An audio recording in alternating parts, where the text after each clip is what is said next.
କିନ୍ତୁ ଆମର ଏଠି ଆମେ ଦେଖୁଛୁ ଯେତେଟା ଟ୍ରାନ୍ସଫର୍ମର ଆମ ପାଖାପାଖି ଅଛି ପ୍ରାୟ ସବୁ ଟ୍ରାନ୍ସଫର୍ମର ଗୁଡ଼ିକ ମୁକୁଳା ପଡ଼ିଛି, ତାଠି ବାଡ଼ ନାହିଁ କି କୌଣସି ଇଏ କରାଯାଇନି। ତ ତା ଫଳରେ କ'ଣ ହେଉଛି ନା ଅଧିକାଂଶ ସମୟ ସାଧାରଣତଃ ଗାଈ ଗୋରୁମାନେ ହିଁ ଏଥିରେ ହଇରାଣ ବେଶୀ ହେଉଛନ୍ତି ଏବଂ ମଣିଷର ଜୀବନ ଯିବାର ମଧ୍ୟ ସମ୍ଭାବନା ବହୁତ ରହିଛି। ଅଧିକାଂଶ ସମୟ ଯେଉଁଠି ବି ଦେଖିଲେ ସବୁ ପ୍ରାୟ ଟ୍ରାନ୍ସଫର୍ମର ଗୁଡ଼ିକ ମୁକୁଳା ପଡ଼ିଛି। ନିଶ୍ଚିତ ଭାବରେ ଏହାର ମରାମତି କରିବାର ଆବଶ୍ୟକତା ରହିଛି। ଏଇଟା ନ କଲେ ବହୁତ ଅସୁବିଧା ହେବ ଆଉ ପ୍ରଶାସନ ଏଥିପ୍ରତି ଦୃଷ୍ଟି ଦେବା ମଧ୍ୟ ନିହାତି ଦରକାର। ବିଦ୍ୟୁତ ବିଭାଗ ମାନେ କରେଣ୍ଟର ବ୍ୟବସ୍ଥା କରିଛି ଏବଂ ଟ୍ରାନ୍ସଫର୍ମର ମଧ୍ୟ ସବୁ ଜାଗାରେ ସବୁ ଗାଁ ମୁଣ୍ଡ ମାନଙ୍କରେ ମାନେ ବଜାର ଉପରେ ମଧ୍ୟ ଲଗାଯାଇଛି। ବିଭିନ୍ନ ଜାଗାରେ ଟ୍ରାନ୍ସଫର୍ମର ବସାଇଛନ୍ତି, କିନ୍ତୁ ଟ୍ରାନ୍ସଫର୍ମର ଗୁଡ଼ିକ ସବୁ ଯେଉଁଠି ଯେଉଁଠି ଲଗେଇଛନ୍ତି ସବୁ ଗୁଡ଼ା ମୁକୁଳା ପଡ଼ିଛି, ଯାହାଫଳରେ ତା ଉପରେ ଅନାବନା ଘାସ ମଧ୍ୟ ଉପରକୁ ଉଠିକି ଯାଉଛି। ଟ୍ରାନ୍ସଫର୍ମର ଉପରକୁ ତାର ପର୍ଯ୍ୟନ୍ତ ଲମ୍ବି ଯାଉଛି। ଏହାକୁ ମଧ୍ୟ ନଜରରେ ରଖିକି ଯେଉଁ ଗାଈ ଗୋରୁ ମାନେ ଘାସ ଖାଇବା ଇଏରେ ପଳାଉଛନ୍ତି ତାଙ୍କ ପାଖକୁ ମଧ୍ୟ କରେଣ୍ଟର ମଧ୍ୟ ସଂଯୋଗରେ ଆସୁଛନ୍ତି। ଏବେ ଏବେ କିଛି ଦିନ ତଳେ ମଧ୍ୟ ନଜରକୁ ଆସିଛି ଗୋଟେ ଯୋଡ଼େ ଗାଈ ମଧ୍ୟ ଏଠାରେ ଏଇ କରେଣ୍ଟ ଖାଇକି ମରିଥିବାର ମଧ୍ୟ ନଜରକୁ ଆସିଛି। ଇ ତ ନିଶ୍ଚିନ୍ତ ଭାବେ ବିପଦ ତ ନିଶ୍ଚିନ୍ତ ଆଣୁଛି, କାରଣ ଯେଉଁଠି ପଡ଼ିଆ ଅଛି ସେ ସାଇଡ଼ରେ ରହିଥିବ ଗୋଟେ ବିଦ୍ୟୁତ ଟ୍ରାନ୍ସଫର୍ମର, ସେ ପୁଣି ଖୋଲା ମେଲାରେ ରହୁଛି, ଯାହାଫଳରେ ନିହାତି ପକ୍ଷେ ଯେଉଁ ପିଲା ଖେଳୁଛନ୍ତି ସେ ତା ସଂସ୍ପର୍ଶରେ ମଧ୍ୟ ଆସି ଯାଉଛନ୍ତି ଏବଂ ବିପଦ ମଧ୍ୟ ହେଉଛି। ସେଥିପାଇଁ ତେଣୁ ନିହାତି ପକ୍ଷେ ଆମେ ବିଦ୍ୟୁତ ବିଭାଗକୁ ଏହା କହିବୁ, ଯେଉଁ ଜାଗାରେ ସବୁ ବିଦ୍ୟୁତ ଟ୍ରାନ୍ସଫର୍ମର ସବୁ ବସାଉଛନ୍ତି ନିହାତି ପକ୍ଷେ ତାହାକୁ ଘେରାବନ୍ଦୀ କରନ୍ତୁ ଏବଂ ସୁରକ୍ଷିତ ରଖନ୍ତୁ, ଯାହାଫଳରେ ଜନଜୀବନଠୁ ଆରମ୍ଭ କରି ଜୀବଜନ୍ତୁଠୁ ମଣିଷ ପର୍ଯ୍ୟନ୍ତ ସମସ୍ତେ ସୁରକ୍ଷିତ ରହିପାରିବେ। ଆଜ୍ଞା, ଆମର ଏଠି ଶ୍ରୀ ଶ୍ରୀ ସୋମନାଥଙ୍କ ପୀଠରେ ଆମର ରଜ ମହୋତ୍ସବ ହେବ।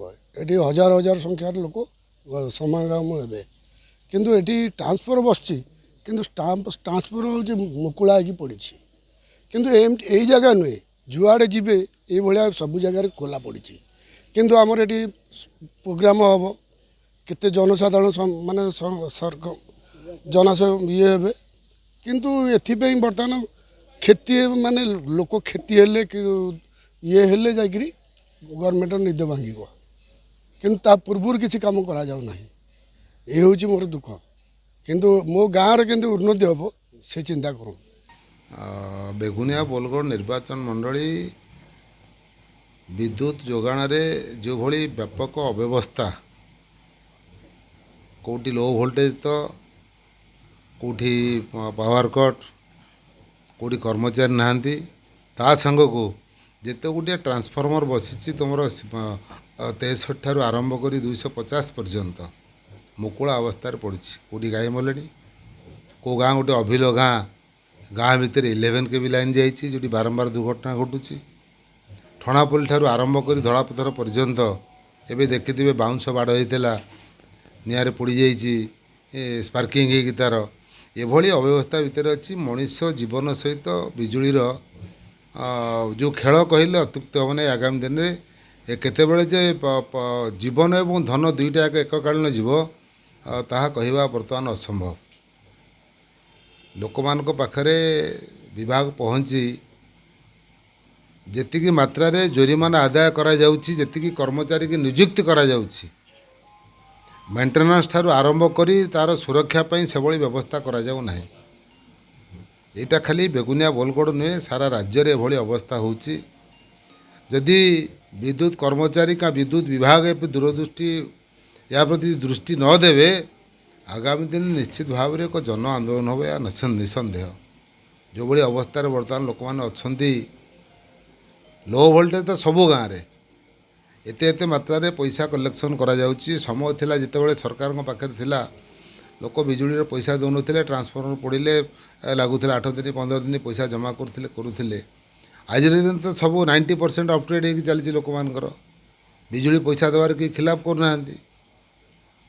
ଏତେ ଅବ୍ୟବସ୍ଥା କାହିଁକି, ଏତେ ଲୋ ଭୋଲ୍ଟେଜ୍ କାହିଁକି, ମୁକୁଳା ଅବସ୍ଥାରେ କାହିଁକି ସବୁ ଟ୍ରାନ୍ସଫର୍ମର? ଯେତେ ଜାଗା ଦେଖନ୍ତୁ ବୁଲିକିରି, ଯେତେ ଜାଗା ବୁଲିକି ଦେଖନ୍ତୁ, ବିପଦ ସଂକୁଳ ଅବସ୍ଥାରେ ସବୁ ଟ୍ରାନ୍ସଫର୍ମର ଯେଉଁ ବସି ଯେଉଁ ଜାଗାରେ ମୃତ୍ୟୁକୁ ନିମନ୍ତ୍ରଣ କରୁଛି, ମଣିଷମାନଙ୍କୁ ନିମନ୍ତ୍ରଣ, ମଣିଷ ସମେତ ଗାଈ ଗୋରୁ ଛେଳି ମେଣ୍ଢା ସମସ୍ତଙ୍କ ପାଇଁ ମୃତ୍ୟୁର ଯନ୍ତା ପାଲଟିଛି ବିଦ୍ୟୁତ ବିଭାଗ ବେଗୁନିଆ ବୋଲଗଡ଼।